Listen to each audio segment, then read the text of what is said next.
Here are the top stories we're covering in the next hour. Huawei's billionaire founder stands defiant in the face of US sanctions that threaten his company's survival. We speak exclusively to Ren Zhengfei. I will ignore Trump. Then, with whom can he negotiate? If he calls me, I may not answer. But he doesn't even have my number. The founder and CEO of Huawei Technologies has struck a defiant tone in the face of U.S. sanctions that threaten his company's very survival. Speaking exclusively to Bloomberg Television, Ren Zhengfei conceded the Trump administration's export curbs will hurt Huawei, but said his company was taking steps to keep its edge in smartphones and 5G. Bloomberg's Tom McKenzie joins us from Beijing with more. Tom, so there's no sense of panic from a man who's been thrust into the center of the U.S.-China tensions? No, in fact, he was, as you say, defiant. He's also very charismatic. He was joking with us. He was pretty jovial, Ren Zhengfei. We spent about 2 hours with him in this extended interview. He showed us around his offices in their sprawling headquarters in southern China in the city of Shenzhen. And, of course, we talked about these major issues. Just a day or so before we sat down and spoke to him, Trump had come out and said that Huawei was a company that was dangerous. Of course, the D.C. and Washington have imposed these sanctions effectively on the company, barring these exports of components, US components and services to the company, strangling this major technology provider here in China and globally. And so, of course, we asked him about that. We asked him about the contingency plans that he put in place as well. And, of course, we put to him those allegations from the US and others that this was a company that was effectively built on the theft of intellectual property and that this was a company that posed a cybersecurity risk to the US and other parts of the world.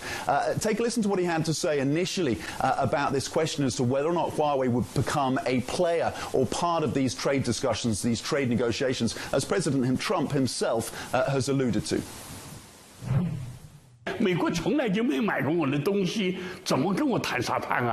US has never bought products from us. Even if the US wants to buy our products in the future, I may not sell to them. There's no need for a negotiation.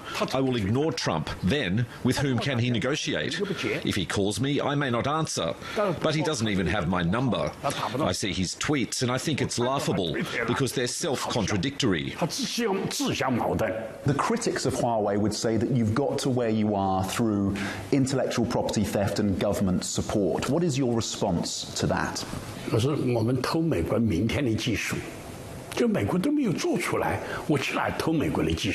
US has not developed that technology, so from where should I steal it? It's more likely that they steal our technology. Now we are leading the US. If we were behind, Trump wouldn't need to make so many efforts to attack us. He attacks us because we are now more advanced than them. There have been calls by some in China for Beijing to retaliate against Apple. Is that an action that China should be looking at taking? That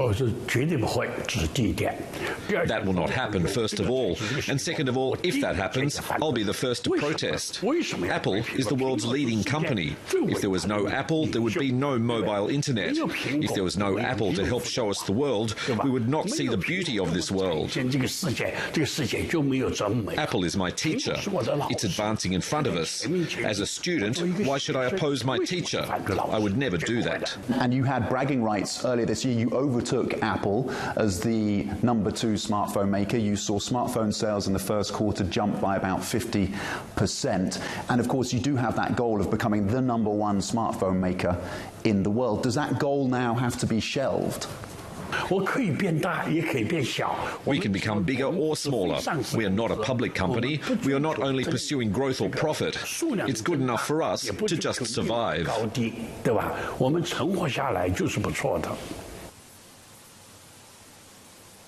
So a reminder that Huawei generated revenues last year of around $100 billion. That was more than Tencent and Alibaba combined. As you say, or as I mentioned, we discussed, of course, those allegations around intellectual property theft. And, of course, this is a company, by the way, that in the past has been sued by the likes of Motorola, by the likes of T-Mobile and Cisco as well. All of those law cases have been wrapped up. Those legal cases have been wrapped up. But the Department of Justice, of course, has launched and released these indictments against the company that they are still fighting. The CFO remains in Canada, and she faces extradition to the US on fraud and sanctions-busting charges.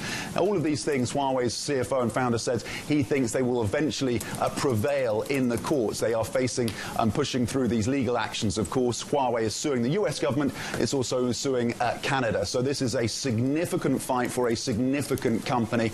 And what we learned from this interview primarily was that they have contingencies in place. They're building out their own chips, but they have conceded that they are likely to see their lead in 5G technologies chipped away at as a result of this action from the US.